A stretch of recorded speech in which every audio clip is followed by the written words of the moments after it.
दोस्तों, इस दुनिया में जब हर रास्ता बंद होता दिखाई देता है, जब अपने भी साथ छोड़ने लगते हैं, जब इंसान अंदर से टूट जाता है, तब उसे किसी ऐसे सहारे की ज़रूरत होती है जो सिर्फ उसकी बात सुने नहीं, बल्कि उसकी ज़िंदगी बदल दे। और ऐसे ही समय में लाखों लोगों के दिल से एक नाम निकलता है, खाटू श्याम। खाटू श्याम जी को यूं ही हारे का सहारा नहीं कहा जाता। वे उस भक्त का हाथ पकड़ते हैं जो जिंदगी की लड़ाई लड़ते लड़ते थक चुका होता है। आज मैं आपको एक ऐसी भावुक और चमत्कारी कहानी सुनाने जा रहा हूँ जो सिर्फ एक कथा नहीं, बल्कि विश्वास, भक्ति और बाबा की कृपा का एहसास है। यह कहानी है राजस्थान के एक छोटे से गांव में रहने वाले एक गरीब युवक मोहन की। मोहन बहुत सीधा सादा और मेहनती लड़का था। उसके घर में बूढ़ी माँ थी, पत्नी थी और 2 छोटे बच्चे थे। घर की हालत बहुत खराब थी। छोटा सा कच्चा मकान, रोज की कमाई से रोज का खर्च और ऊपर से कर्ज का बोझ। मोहन सुबह से शाम तक मजदूरी करता, लेकिन फिर भी घर में कभी सुख नहीं आता।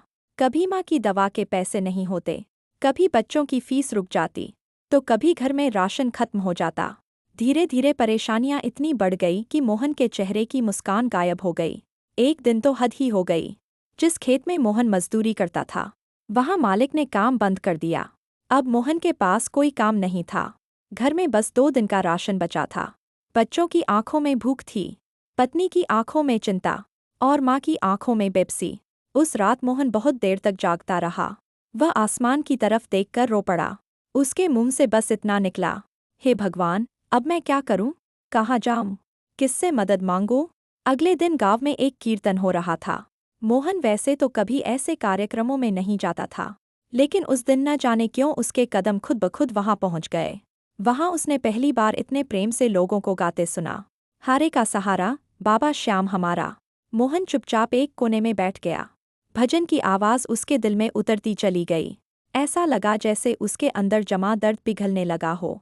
कीर्तन के बाद एक बुजुर्ग आदमी ने उसके कंधे पर हाथ रखा और कहा, बेटा, जब सब दरवाजे बंद हो जाए तो एक बार सच्चे मन से खाटू श्याम को पुकार लेना। वे खाली हाथ किसी को नहीं लौटाते।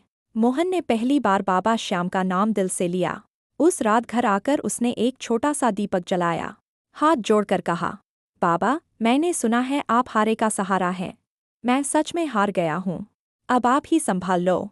उस दिन के बाद मोहन रोज सुबह और शाम बाबा श्याम का नाम लेने लगा। उसके पास पूजा का कोई बड़ा सामान नहीं था, ना बड़ी थाली, ना महंगे फूल, ना कोई विशेष विधि। बस एक सच्चा दिल था, आंखों में आंसू थे और होठों पर एक ही नाम, श्याम, श्याम, श्याम। कुछ दिन बीते, कोई बड़ा चमत्कार नहीं हुआ। घर की हालत अब भी वही थी, लेकिन मोहन के मन में थोड़ा सुकून आने लगा था। पहले जहाँ वह हर बात पर घबरा जाता था, अब उसे लगने लगा था कि कोई अदृश्य शक्ति उसके साथ है।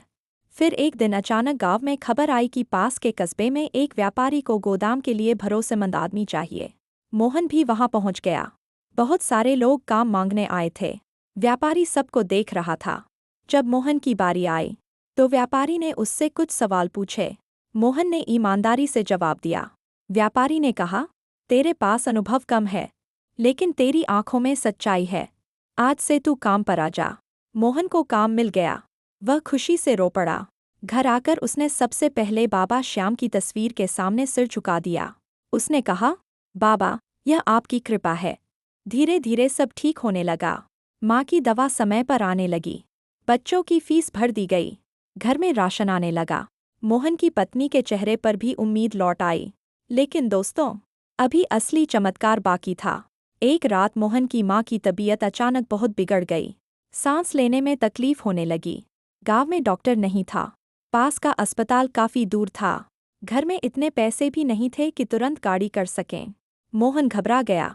उसने माँ को संभाला और रोते हुए बाबा श्याम को पुकारने लगा, बाबा, मेरी माँ को बचा लो, मैं फिर से टूट जाऊंगा।